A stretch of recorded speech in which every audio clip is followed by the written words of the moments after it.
Good morning, Oklahoma, and welcome to Cow-Calf Corner. This week we follow up talking about BQA. I recently had the opportunity to go to an in-service extension program here at OSU, learned a lot about the positive impacts of beef quality assurance and some of the impacts it's having on consumer perception of how beef cattle get raised for producing food. Did you know that consumers surveyed ranked farmers and ranchers as the most trustworthy source of information about how cattle get raised for food? When we survey consumers, we actually find that 71% say they give thought to how cattle are raised in the process of producing beef, but only 26% feel like they have much knowledge about how this process works.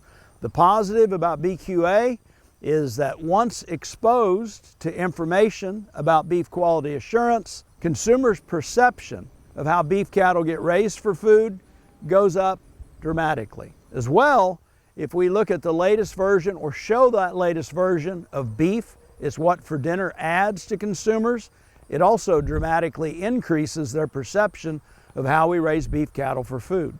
All this information is collected out of research done by the National Cattlemen's Beef Association, funded by Beef Checkoff dollars. Another thing that we learned as a result of this, most of us in the beef industry aren't that comfortable in trying to tell our message to consumers, but the message comes through loud and clear. If we are willing to get BQA certified, it is the equivalent of standing at the retail display case in the grocery store and saying, "Enjoy a tender, juicy, flavorful steak tonight."